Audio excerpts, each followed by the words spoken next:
olha aí, pergunta pesada, cara. Lembra na escola, verdadeiro ou falso? Aqui no nosso seminário, a gente reclamou do professor, agora ele só faz pergunta, prova de verdadeiro ou falso. Antes tinha questão dissertativa e ninguém gosta, então hoje é só verdadeiro ou falso. Que tipo de adorador nós somos, queridos? O adorador falso, ele vê a chuva caindo, ele enxerga a destruição. Mas o verdadeiro adorador vê que as chuvas estão vindo para arrancar de nós tudo que não presta. Amém. Alô? A mesma situação para aquele que é verdadeiro adorador, enxerga de um jeito, que é falso, vê uma coisa diferente. Vocês têm escutado aqui neste lugar, né? A gente fala, o meu pai trouxe como que eu posso dizer, esse estímulo a respeito do princípio. Isso eu creio que a palavra de Deus precisa gerar algum efeito em mim e em você, amém, queridos? A gente até às vezes fica questionando a Deus, de certa forma, parece que a gente pega sempre para as mesmas pessoas. Queridos, se é para as mesmas pessoas, porque a palavra precisa ser para mim e para você, cara. Quer dizer que de algum jeito, talvez ainda, não sei, será que está entrando, pai? Não sei. Mas se são as mesmas pessoas, porque a palavra é para as mesmas pessoas, porque eu creio que a palavra é como uma flecha lançada pela mão do arqueiro. E esse arqueiro, querido, ele não erra. Alô? Esse arqueiro não erra. Não é assim, não, eu estava ali por acaso, não. É certeiro para mim e para você, amém? O Senhor não erra, então é para a gente. E quando meu pai fala do princípio, isso tem mexido com o meu coração. A fazer o quê? A voltar a mergulhar aqui no princípio. Talvez você já tenha lido a Bíblia 800 vezes, glória a Deus. Então isso tem me mexido, tem me movido a voltar no princípio, a ler o princípio, a estudar o princípio. E meu pai fala tanto, se isso tem feito com esse efeito em você, eu não sei o que me falta para ter um efeito na tua vida. Esse negócio do que o mundo fala, aquela ditado água mole e pedra dura, já viu esse ditado, tanto mais que com Deus não é assim que funciona não, cara. Muitas vezes Deus dá uma oportunidade, se eu não aproveito, já era. Deus não é um carinha que vai ficar assim, a oportunidade está vindo, o mover está vindo, se eu perder, acabou, a nuvem de glória passou. Eu creio assim.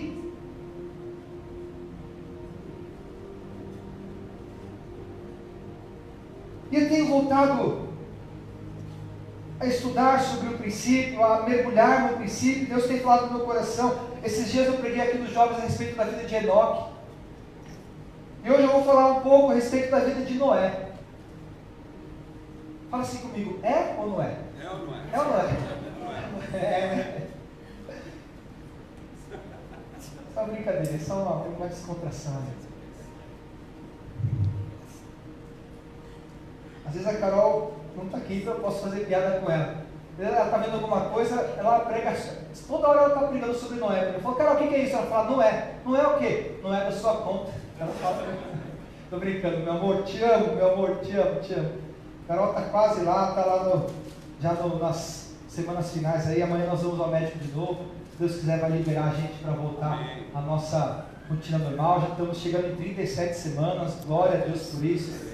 Deus é Deus, querido, a gente volta e a gente tem que sempre trazer à memória aquilo que nos dá esperança. A gente volta lá no princípio, como as lutas que a gente passou, e depois também, quando chegou agora, ela está arriscada a nascer com 30 semanas, então eu falei, vamos repouso, tudo, mas Deus é Deus, queridos. Deus é Deus. Eu lembro quando a gente saiu da primeira consulta, em que ela estava com o colo do útero já muito afinado para aquela idade gestacional, e ali vai ter que tomar uma série de remédios. Naquele momento a gente sai do carro, a gente sempre sai da consulta, a gente para o carro ali e ora. Aí eu falei, poxa Deus, a oração natural nossa era falar, Deus, segura a Bia no ventre da Carol. Mas a gente não orou aquilo, querido. A gente orou, Deus, que seja feita a tua vontade sobre a gestação da Carol. Amém. Que venha o teu Carol, se vier agora, amém, é o teu propósito, se vier mais para frente, é o teu propósito. Eu creio que é isso que Deus quer de nós. Amém. E agora a gente olha para trás e vê como Deus é bom, queridos, como Deus é bom. e eu creio que vai ser até o final. Não sei quando vai vir, hoje, agora não, estou aqui pregando, Deus, segura um pouquinho aí, que eu tenho que terminar a palavra aqui, mas Deus é Deus, estou brincando. E eu tenho então, voltando sobre Noé aqui, esse é da nossa conta, amém? Esse faz parte de nós entendermos e aprendermos sobre Noé. E é importante nós pregarmos e lermos e estudarmos sobre o princípio, porque, abre comigo lá em Tiago, rapidinho, antes de eu começar aqui a falar de Gênesis, lá em Tiago, porque eu creio que a palavra ela é tão perfeita, queridos, ela está tão ligada ao Antigo, ao Novo Testamento. Eu não gosto nem de falar Velho Testamento, preciso falar o Antigo, porque não é velho, é tão real, ele só é mais antigo que o Novo, mas não tem nada de velho, porque é muito real, cara. O Antigo Testamento é muito real, e olha que legal que está escrito lá em Tiago 1, no versículo 17, olha a importância de nós aprendermos sobre o princípio, sobre o começo da história, sobre o que Deus fazia nos primeiros homens. Em Tiago 1, 17, diz assim: toda boa dádiva e todo bom perfeito, todo dom perfeito vem do alto, descendo do Pai das luzes, em quem não há mudança, nem sombra de variação. Como está aqui, em quem não há mudança, está igualzinho, não há mudança, nem sombra de variação. Fala assim comigo: não há mudança, nem sombra de variação. Sabe o que a palavra está dizendo? Deus não mudou nada, uma vírgula de como ele agia desde Adão até os finais dos tempos. Amém? Vocês entendem isso, querido? Não há mudança nem sombra de variação. Deus não mudou a forma como ele trata o homem, como ele age com o homem.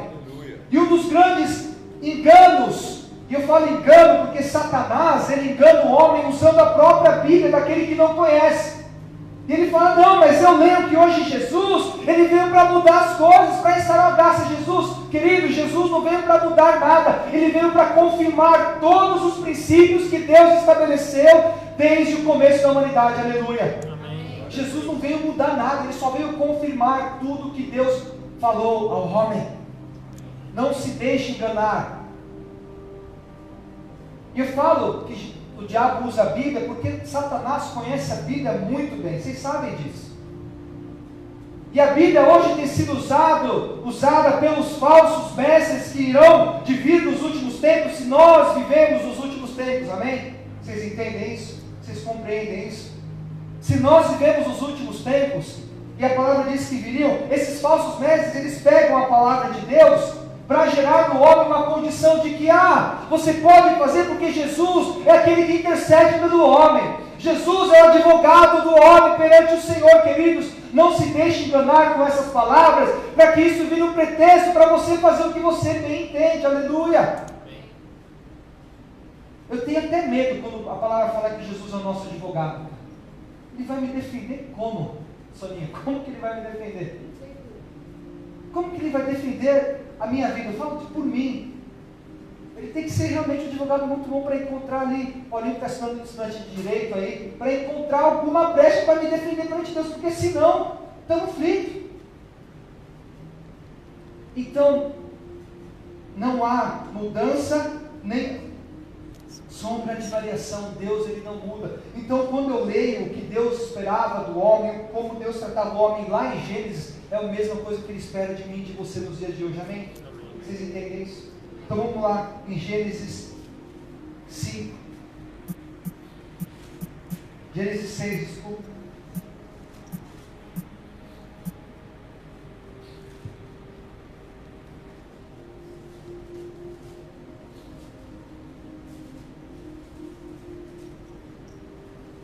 Gênesis 6, no versículo 1. E aconteceu que, como os homens começaram a multiplicar-se sobre a face da terra, e lhes nasceram filhas, viram os filhos de Deus que as filhas dos homens eram formosas, e tomaram para si mulheres de todas as que escolheram.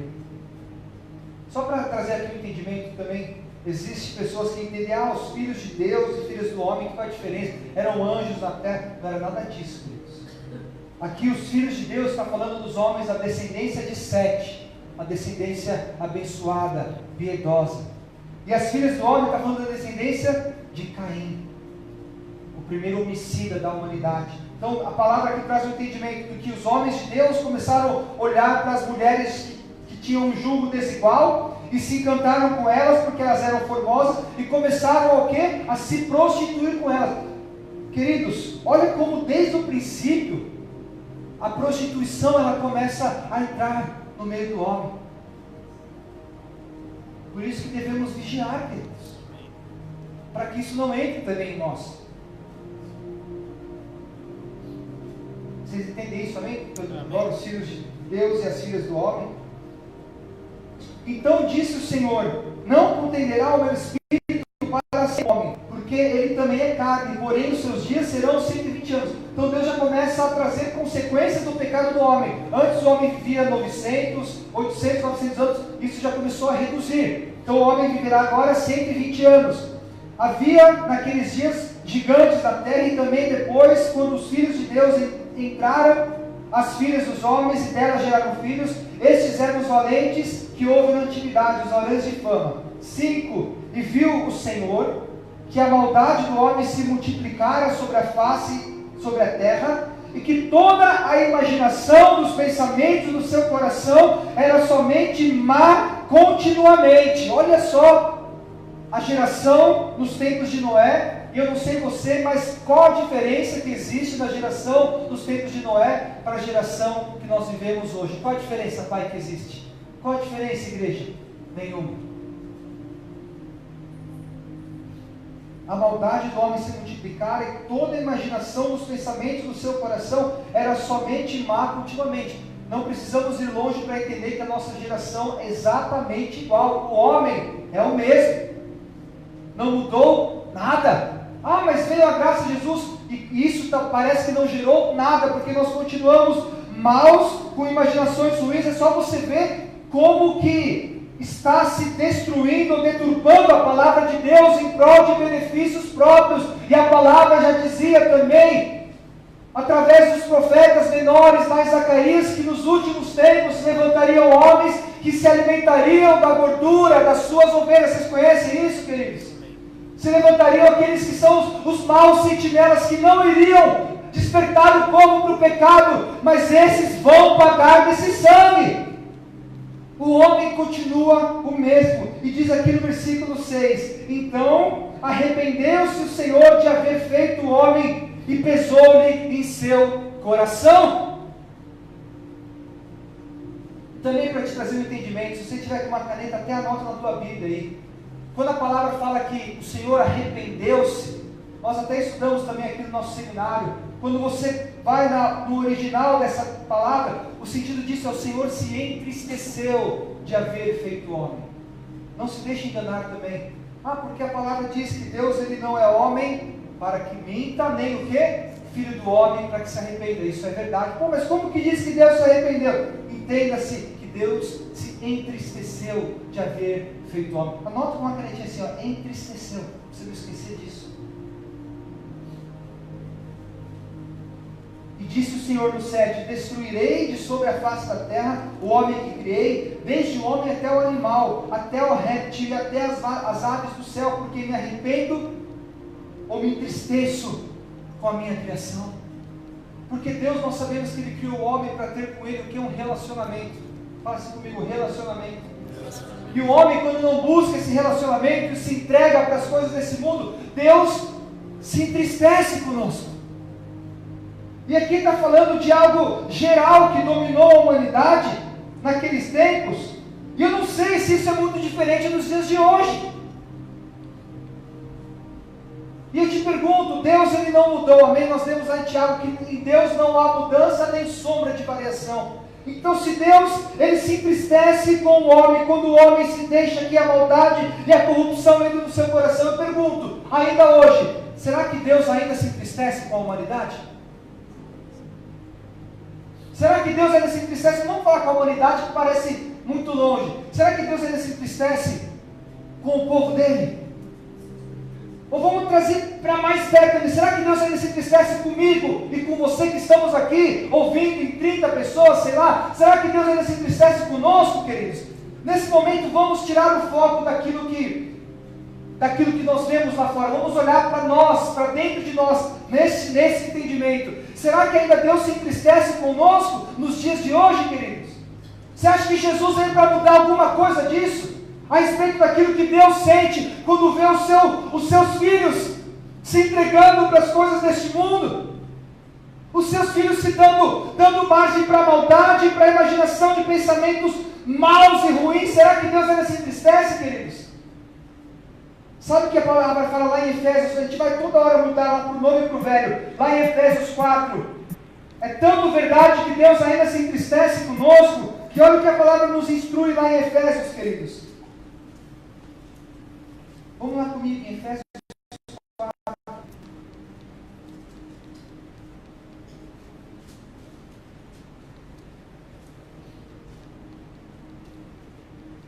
Olha aí. Efésios 4, versículo 30. Estão comigo? O que ele fala aí? Lê lá comigo. E não entristeçais o Espírito Santo de Deus, no qual estáis selados para o dia da redenção. Aleluia. Glória a Deus. Olha o que o Pai fala. Então, de novo, como o antigo se comunica com o novo. O princípio de Deus, ao ver o homem se entregando para as coisas do mundo e gerando tristeza no coração de Deus, e nele não há mudança nem sombra de variação. Então hoje ainda fala assim: não entristeçais o Espírito Santo. E Paulo pregou isso para a igreja de Éfeso, porque sabia que a igreja de Éfeso também estava abrindo as portas para a maldade, para a corrupção, para o pecado. Então ele fala: não deixe o Espírito Santo triste, porque vocês foram selados com o Espírito Santo para o dia da redenção. Aleluia! Aleluia! Eu pergunto, que tipo de vida nós estamos levando, queridos? Que tipo de vida nós estamos levando? Porque Deus continua sendo o mesmo. Os princípios que geraram tristeza, e diz lá em Gênesis, que a gente acabou de ler, 6, que pesou no coração de Deus de haver feito o homem. Eu não quero nem imaginar Deus um dia olhar para mim e falar assim: Beto, eu me entristeço de ter feito você, de ter colocado você na Kairos para pregar, ou de ter colocado você lá no teu trabalho para ser a diferença, ou de ter colocado você para ter uma família. Eu me entristeço. Olha o peso disso, queridos. Mas parece que a gente se deixa levar pelos tempos da graça. Não, mas Deus não vai pensar, porque agora tem Jesus. Queridos, vamos nos despertar a respeito disso, porque se a nossa vida está sendo uma vida aberta para as coisas do mundo, Deus tem olhado para nós com peso no coração. Ai do homem que Deus olha com esse peso, queridos. Ah, mas pô, o que você está falando, Beto? Você está falando que Deus pode olhar para mim, se arrepender, se entristecer de ter me feito? Sim. Volta lá em Gênesis. Não sei, eu esqueci de falar, mas era para deixar o dedo lá, que a gente vai voltar o tempo inteiro em Gênesis aqui, ó.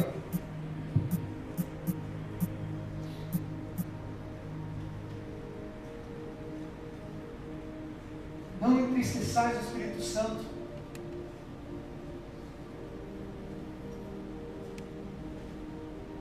Lá em Gênesis 6, no 11, olha o que fala no 11, queridos.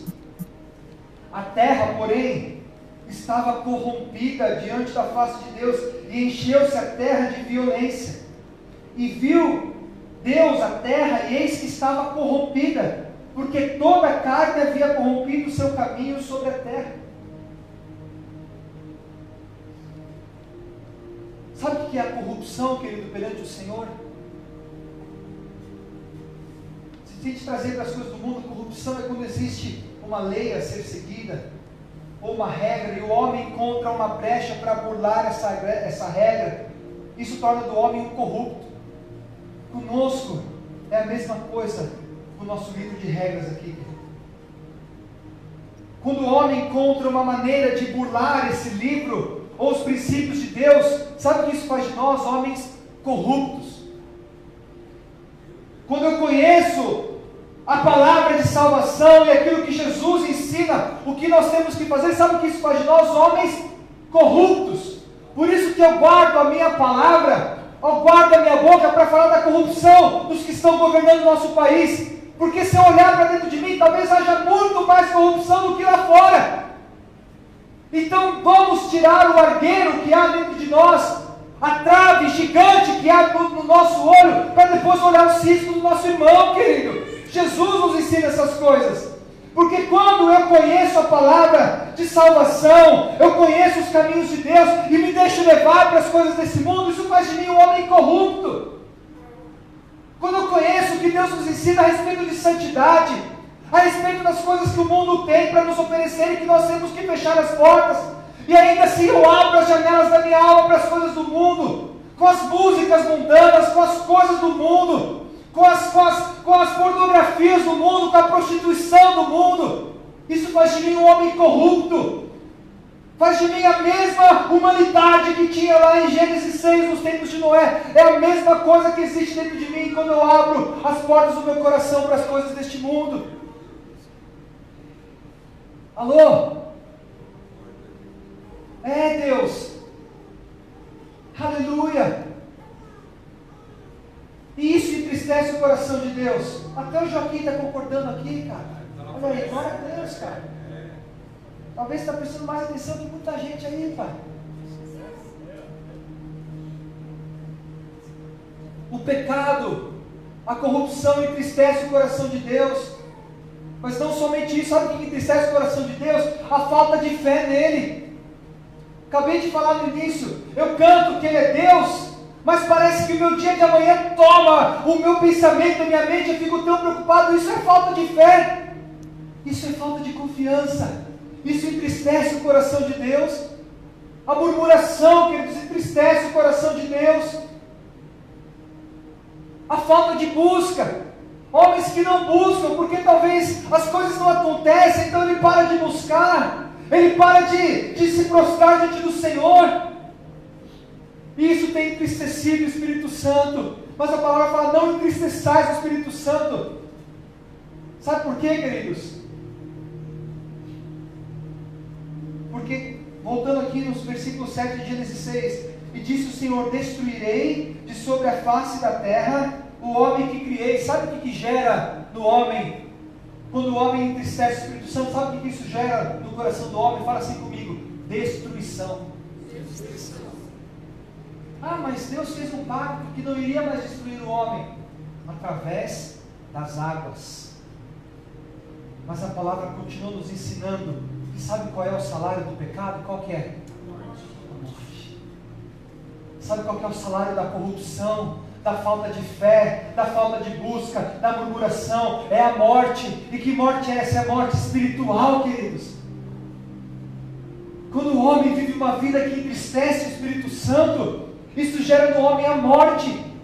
É uma vida espiritual morta, é um marasmo espiritual, águas paradas espiritualmente, é a mesmice. O homem não cresce, o homem não tem experiências, o homem não tem nada novo, é a mesmice, 10, 20, 30 anos na mesmice, e ele talvez não percebe que está morto espiritualmente, e está morto porque vive uma vida que entristece o coração do Pai. Aleluia.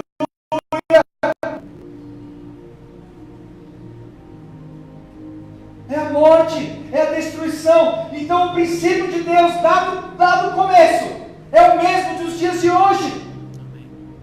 E Jesus não vai interromper os princípios de Deus. Jesus foi o homem mais perfeito que veio para confirmar todos os princípios de Deus aqui nessa terra. Aleluia. A graça de Jesus não veio impedir a nossa destruição, porque se eu não me entregar essa graça maravilhosa que realmente é por ela que nós somos salvos, mas se eu não me entregar a ela e entender que a graça pede que o meu coração seja todo entregue para Jesus, eu serei destruído como o homem foi lá antigamente. Talvez não mais afogado pelas águas, mas terei uma morte espiritual, serei destruído da mesma forma. Vocês estão entendendo, queridos? Deus, Ele é o mesmo. E quando nós entristecemos o coração de Deus, isso gera em nós, fala de novo comigo, destruição. Fala comigo, destruição. Por causa da corrupção do homem, da maldade do coração do homem. E nós somos diferentes desses homens. E nós, no homem só há maldade, querido.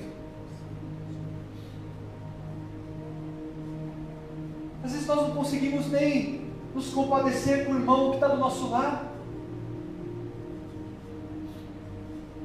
Eu não consigo nem ficar 5 minutos conversando com alguém que não é do meu grupo de convívio, ou do meu círculo de amizade. Não gasto 5 minutos investindo em alguém. Isso é bondade, por acaso?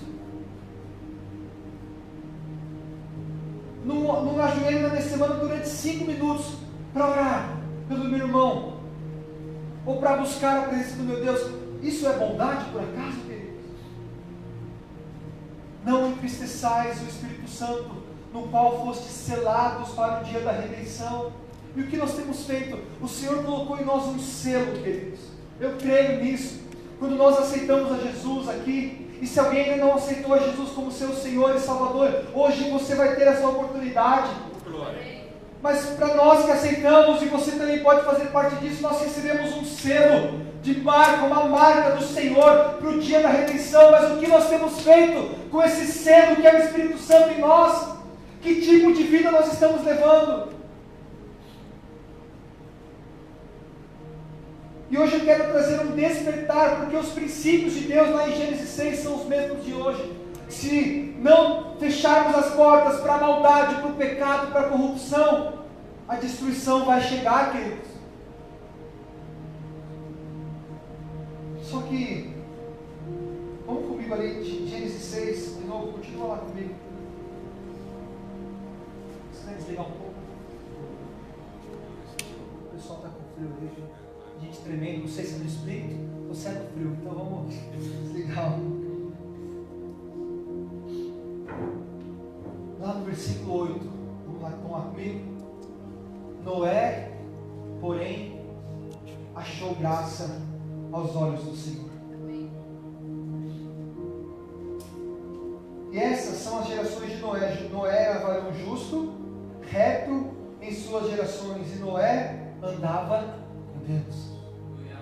Eu falei aqui na pregação que eu fiz de Enoque, que Deus só usou essa expressão andar com Deus para 2 homens na Bíblia: Enoque e Noé.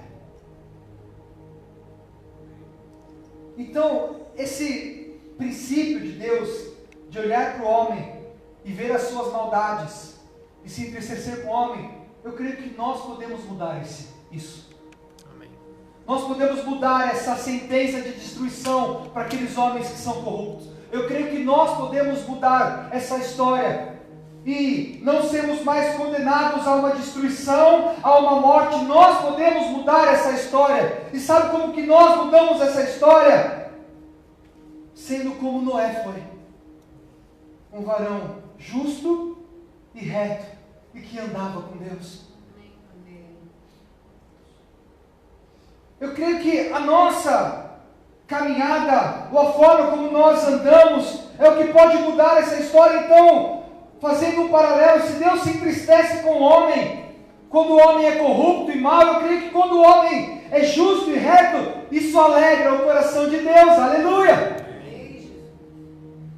Muito se fala de mudança de história. Deus pode mudar a nossa história, Deus pode mudar a nossa caminhada. Você quer mudar a tua história, querido? Viva para alegrar o coração de Deus, aí Deus vai mudar a tua história. Alegre o coração de Deus com a sua caminhada, com a sua retidão, com a sua justiça, seguindo aquilo que Deus pede, vivendo uma vida para que Deus olhe para nós e ache graça em nós. Isso vai mudar a nossa história, isso vai alegrar o coração de Deus, queridos. Isso, para mim, mudança de história é isso. É sairmos de uma sentença de destruição para que Deus olhe para nós e ache graça nas nossas vidas. Vivendo uma vida que alegra o coração de Deus. E Noé andava com Deus. Eu não vou falar de novo o que é andar com Deus, eu falei no sábado. Mas é uma vida dedicada para o Senhor. É uma vida que nós colocamos o Senhor como o nosso maior tesouro. Colocamos a Cristo como nossa maior conquista. Isso alegra o coração de Deus. É viver como Noé, um homem que, no 22 diz assim: assim fez Noé conforme tudo que Deus lhe mandou. Assim fez Noé conforme tudo que Deus lhe ordenara. Isso repete umas 10 vezes nesses 2 capítulos. Assim fez Noé conforme tudo que o Senhor lhe pediu. Noé era um homem obediente, queridos.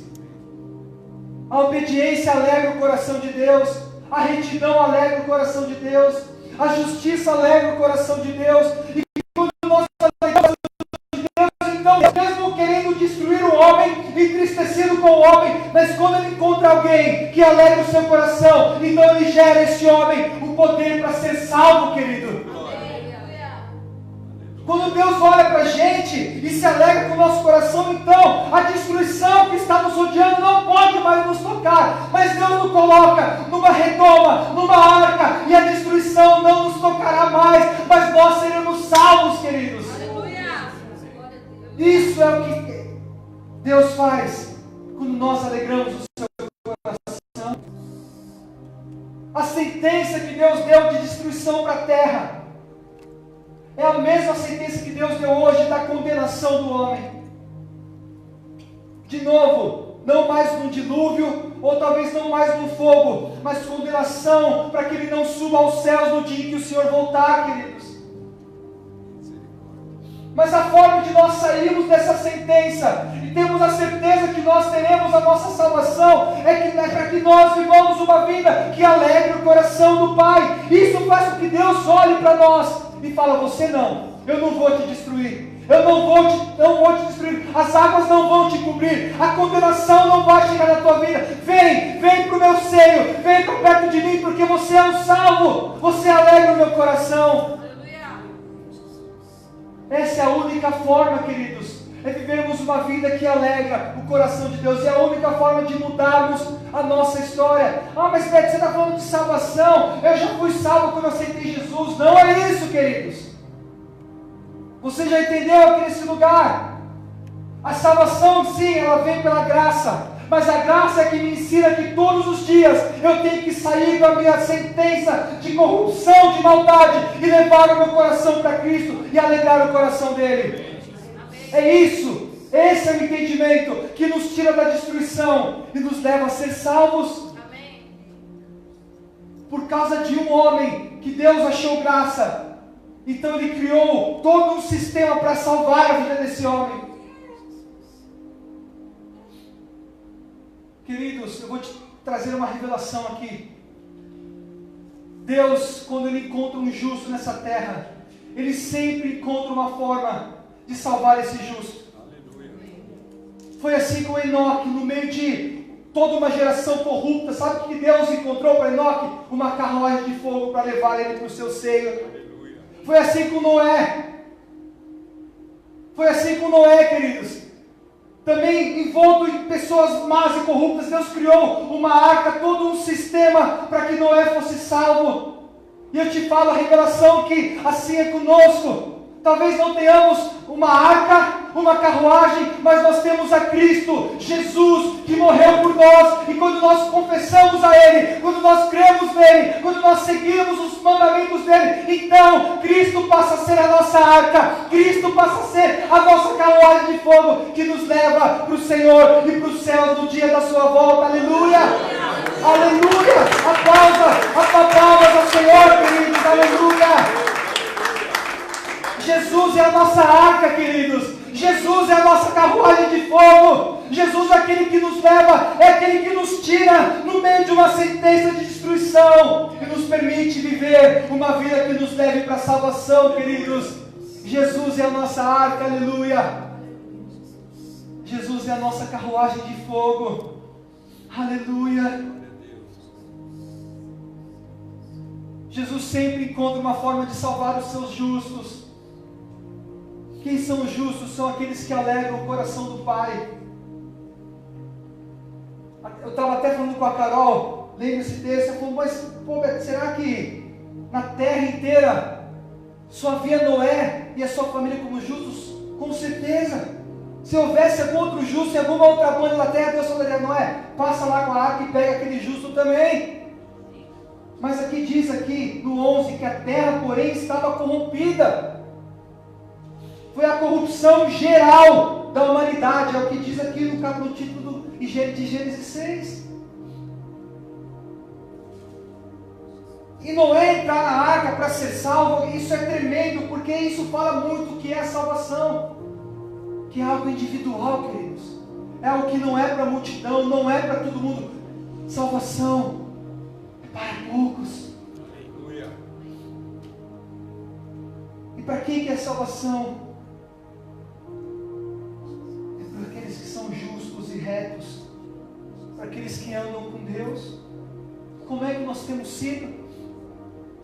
Que tipo de vida nós temos levado? Nós alegramos ou entristecemos o coração do nosso Deus? Que tipo de vida nós temos levado, queridos? De novo, não era justo, reto, obediente, e foram essas as causas. Preste atenção, esse que é o entendimento. Foi por causa disso que ele não foi destruído, que ele foi salvo. Assim nós também seremos salvos por meio de Jesus, não porque Jesus nos ama. Olha a revelação, não se deixe enganar. Jesus sim, Ele nos ama, mas nós seremos salvos se a nossa vida for uma vida de justiça, retidão e obediência, queridos. O amor de Cristo é aquele que abre o nosso entendimento para vivermos uma vida assim. Mas se esse amor não gerar em mim uma vida justa, reta e obediente, não haverá salvação para mim. Meu Deus. Pô, mas Jesus ele veio para mudar as coisas. Jesus ele veio para trazer a graça. E agora eu sou salvo pela graça, é um favor imerecido, queridos. A graça é um favor imerecido, no sentido de que, sem a gente merecer, Jesus nos dá uma chance. Jesus nos dá um caminho. Jesus nos mostra o estreito, está aí o favor imerecido, porque nós, por nós mesmos, não merecemos nem saber que existe um caminho estreito. Então, o favor imerecido é Jesus abrir o nosso entendimento e mostrar, há um caminho estreito a ser seguido. E o favor para por aí. A partir daí, eu escolho viver no caminho largo, entristecendo o coração de Deus, ou vivendo no estreito, alegrando o coração do meu Pai.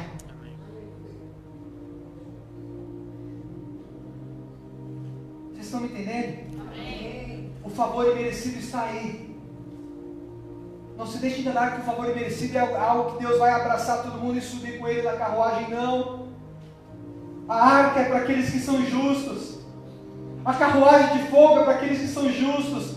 A salvação por Cristo é para aqueles que são justos. Glória a Deus. Aleluia. João, quando estava lá na ilha de Patmos, tendo a revelação dos dias finais, ele falou que ele viu uma multidão de justos subindo aos céus, queridos. Isso é a graça. É a graça que nos abre o caminho, nos mostra o que é justiça. Agora, se eu vou praticar ou não, está na minha mão.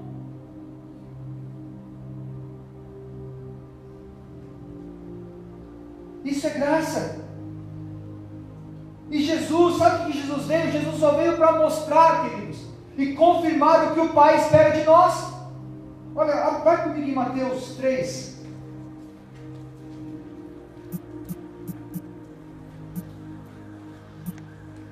Sobre esse entendimento de alegrar o coração de Deus ou entristecer o coração de Deus, Jesus nos ensina o que é isso. Então, se Jesus veio fazer alguma coisa, dentre tantas outras, uma delas foi mostrar para a gente o que precisamos fazer para alegrar o coração de Deus. Mateus 3,17 diz assim, fala do batismo de Jesus. E lá no 17 diz, eis que uma voz dos céus dizia, este é o meu Filho amado, em quem me comprazo, em quem eu tenho prazer. Deus está falando para Jesus, este é o meu Filho amado, em quem eu tenho prazer. Qual que é a revelação disso? Vocês querem alegrar o meu coração? Façam tudo o que esse homem fizer, aleluia. Amém. Vocês querem alegrar o meu coração e ser justos como Noé foi? E ser justo como Enoque foi, e ser justo como Ló foi antes de ser destruído em Sodoma e Gomorra. Vocês querem tudo isso? Façam tudo o que o meu filho fez aqui nessa terra. Mateus 3,17 nos ensina isso, para que Deus olhe para nós e fale assim, este é o meu filho, em quem eu tenho prazer ou em quem me comprazo, então eu preciso fazer tudo o que Jesus fazia. Sabe algumas coisas que Jesus fazia? Vai lá em João.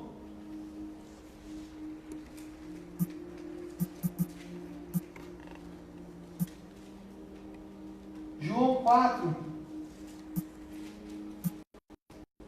versículo 34. Segura essa, querido.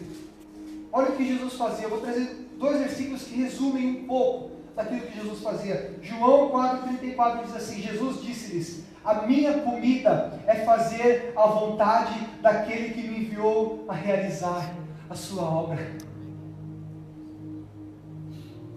Eu não preciso, Jesus dizia assim: eu não preciso de mais nada. Eu não preciso da provisão do meu dia de amanhã.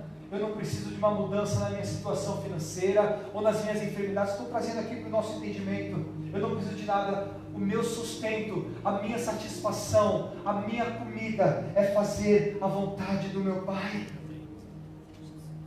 Este é o meu filho em quem me comprazo. João 8.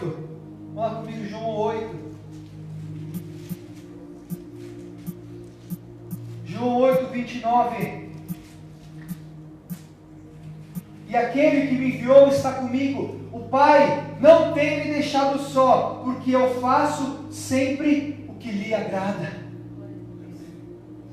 Esse é meu filho em quem me comprazo. Pô, Beto, mas você está falando de Jesus? Como eu posso ser como Jesus? Queridos, se eu buscar a presença de Deus e a sua palavra vai entrar em mim, vai gerar em mim mudança e vai fazer de mim uma pessoa parecida com Jesus.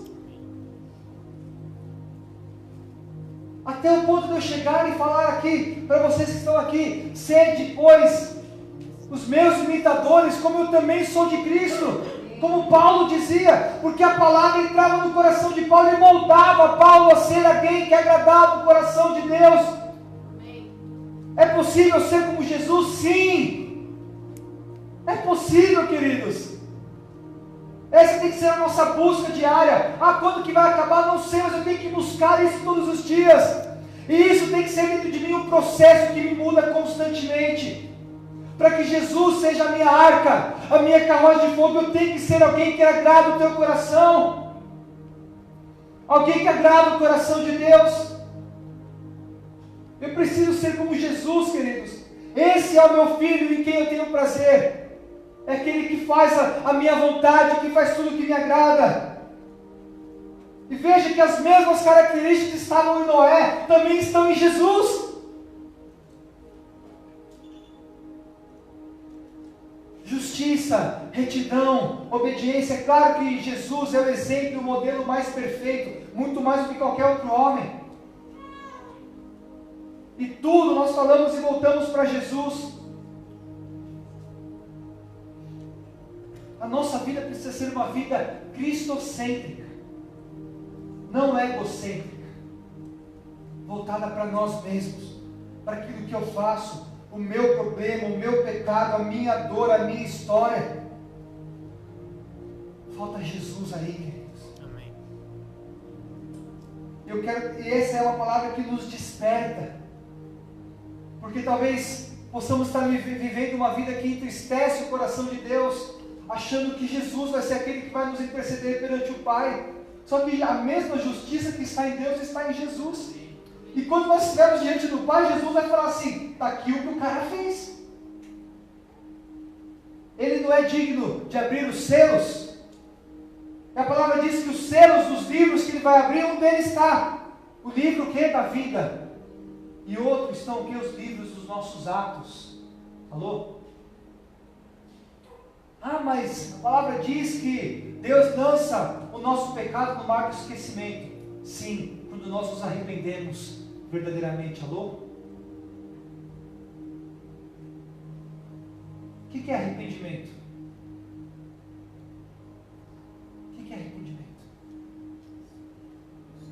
É nós entendermos o nosso erro e isso gerar em nós uma mudança para que eu não faça mais. Se eu me arrependo e continuo fazendo deliberadamente, isso é apenas um remorso emocional ou um medo de Jesus.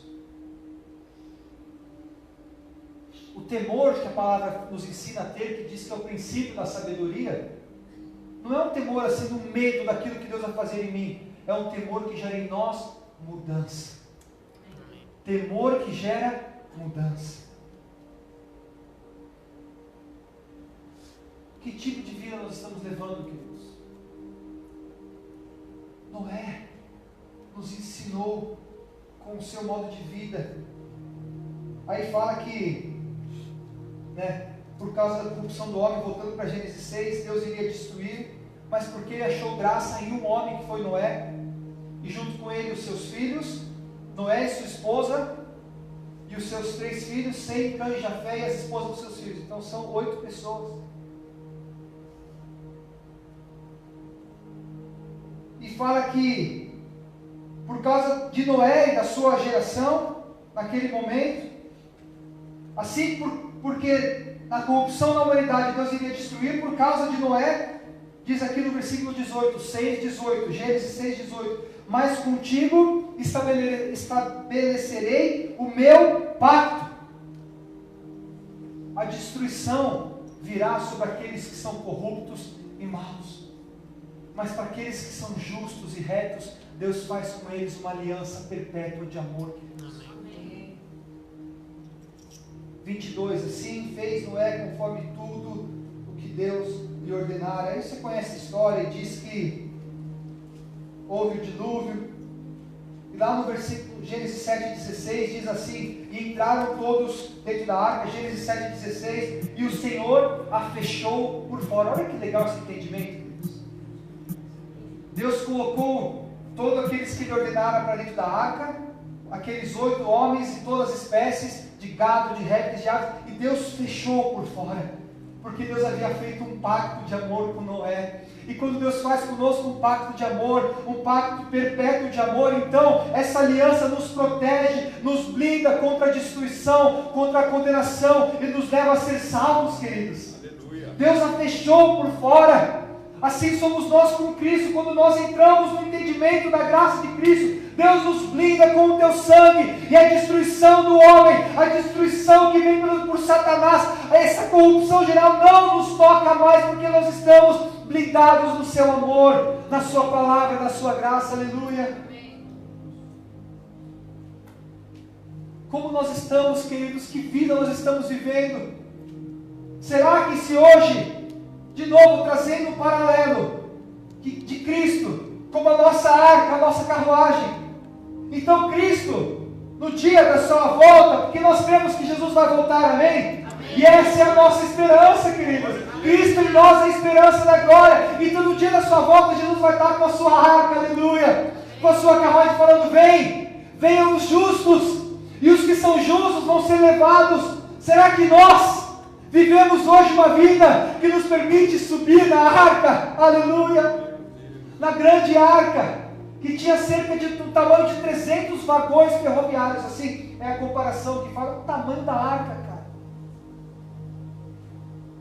Será que nós somos justos e vivemos uma vida que alegra o coração do Pai? De novo, isso é para nos despertar, queridos. Amém. Porque é possível viver como Jesus vivia, fazendo a vontade do Pai. Em obediência é possível viver como Noé vivia, com justiça, retidão. Isso está para nós. Isso é que a Bíblia ensina para nós, para que Deus nos coloque em barco, e diz: o Senhor a fechou por fora. Isso é o que o Senhor espera de nós. E olha que interessante, e eu vou caminhando para o meu final aqui. Uma característica que Noé nos ensina, que está aqui em Gênesis 8. Eu não sei se você já leu com esse entendimento. Voltando um pouquinho no 7:24, diz assim, aí fala do dilúvio e fala: e prevaleceram as águas sobre a terra 150 dias. Amém? Ficou chovendo torrencialmente. Diz que até os mais altos montes da terra foram cobertos. Vocês conhecem tudo isso? Isso é muito incrível.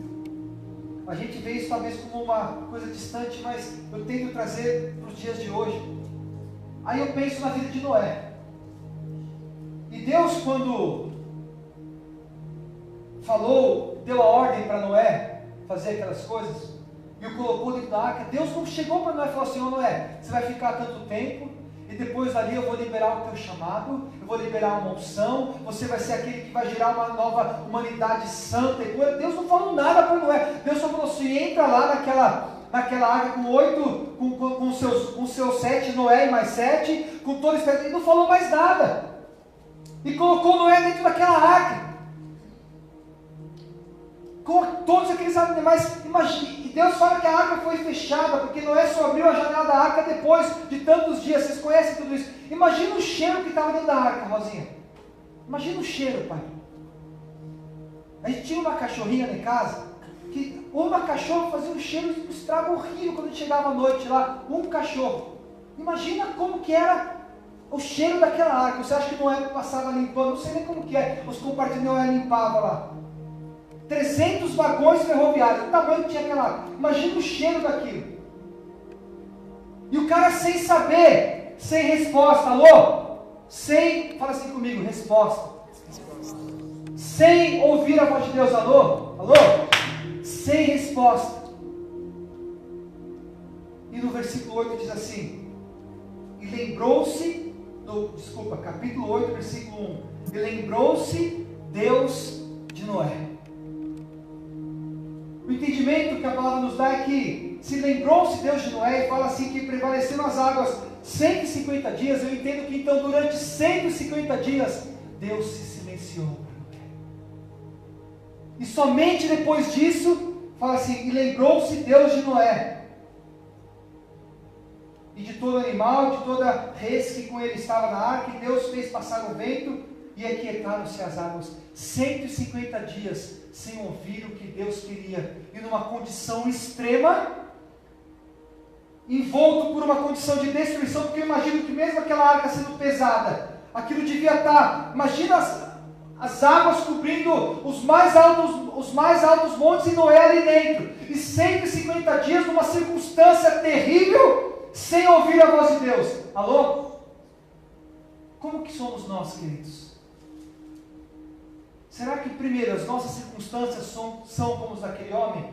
Óbvio que não, mas vamos pensar que, você não sabe o que eu estou vivendo, beleza. E como somos nós, quando Deus não responde, ou não fala, ou até se aquieta? Como que o homem reage, Rosinha? Mas Deus, ele se aquieta. Quem disse que Deus deve alguma resposta para mim e para você? Falou? Sabe qual que é a resposta de Deus para nós? É Cristo. Mas às vezes parece que a nossa história, por causa de uma circunstância, de uma destruição, e quem mais que Noé para ver o que era destruição, ele estava ali, mesmo guardado, ele estava ali vendo todas aquelas coisas, e durante 150 dias sem ouvir nada. Só que Noé era justo e reto, obediente. Aí continua no 8, depois você lê aí. Mas eu creio que nesses 150 dias, Noé não murmurou, querido. Noé se manteve fiel, obediente a Deus, crendo no que Deus iria fazer. Amém. Aí depois continua lá no versículo, lá no 15, que fala que Noé sai da arca. Então Deus falou: Noé, sai da arca tu e tua mulher e teus filhos, e as mulheres de teus filhos contigo. Depois de praticamente um ano, apesar de ter chovido apenas 150 dias, eles esperaram as águas baixarem e tudo mais. Então, praticamente depois de um ano, e sai todo animal que está contigo, de toda a carne, de ave, de gado, réptil, etc. E agora povoem abundantemente a terra e frutifiquem e se multipliquem. Então saiu Noé e seus filhos, no 18, eu estou no 8 e 18. E sua mulher e as mulheres de seus filhos com eles, e todo animal e etc. No 20, olha o que difere alguém que alegra o coração de Deus e alguém que entristece o coração de Deus. No 20, aleluia, edificou Noé um altar ao Senhor, e tomou de todo animal limpo, de toda ave limpa, e ofereceu holocaustos sobre o altar. E o Senhor cheirou o suave cheiro e disse o Senhor em seu coração: não tornarei mais a amaldiçoar a terra por causa do homem. Depois de tudo aquilo, queridos, 150 dias sem ouvir a voz de Deus, 150 dias vivendo uma condição extrema, depois passa mais praticamente um ano. A primeira coisa que aquele homem faz ao sair da arca é levantar um altar de adoração ao Senhor. Amém. Aqueles que alegram o coração de Deus levantam altares de adoração ao Senhor. E não consta na palavra que Deus mandou que Noé fizesse o holocausto. Alô? Alô? Não consta na Bíblia que Deus mandou. Não, Noé propôs em seu coração. Ele escolheu, eu vou sair daqui, e a primeira coisa que eu vou fazer, eu vou gerar ao meu Deus gratidão e adoração por tudo que Ele fez na minha vida. Foram anos sem resposta, foram meses sem resposta, foram meses numa situação extrema, mas Deus me salvou a minha família, e por isso eu vou adorar. Assim são os adoradores. Eles não precisam de provisão, eles não precisam de cura, eles não precisam de milagre, eles precisam simplesmente entender que Cristo nos salva, e por isso nos torna verdadeiros adoradores. Aleluia! E Noé nos ensina, e a palavra nos ensina que nós, como o Ale falou aqui na abertura do culto, nós podemos tocar o coração de Deus, queridos.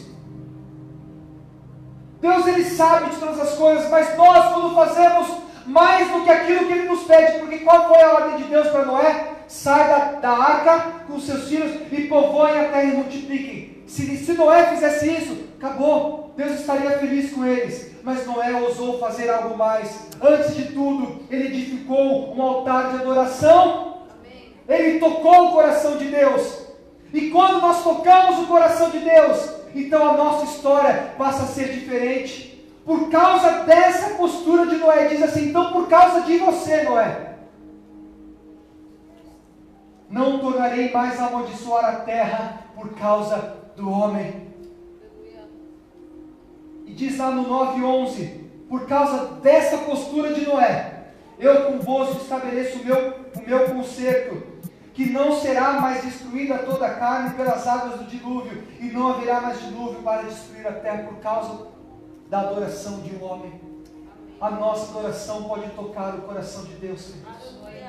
A nossa adoração pode tocar o coração do Senhor. E quando nós tocamos o coração do Senhor, Ele pode mudar, aí sim mudar a nossa história.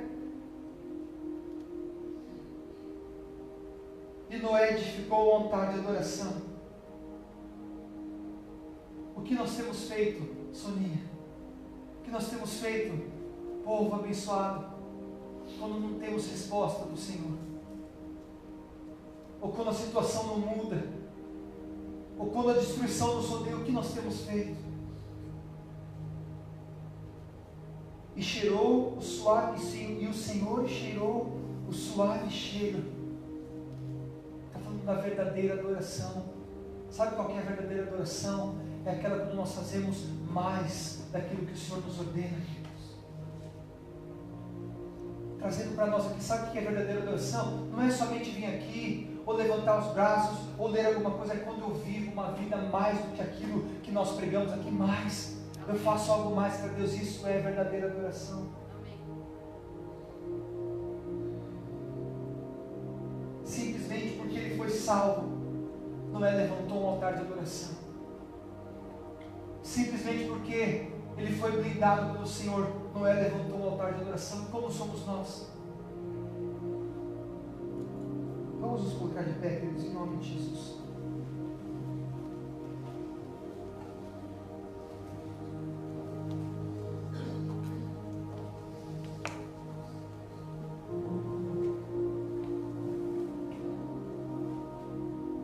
Nós podemos tocar o coração de Deus.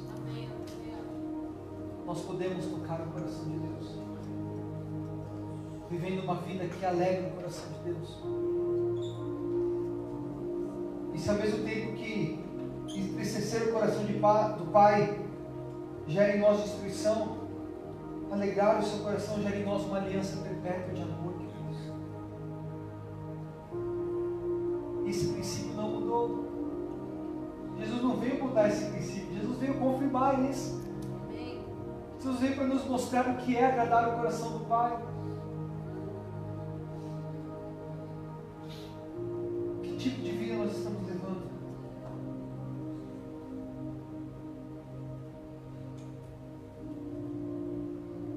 Não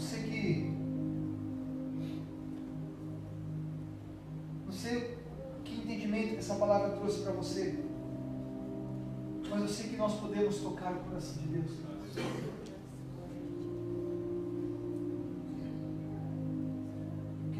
você fechar os seus olhos agora. Você que nos escutou aí de casa.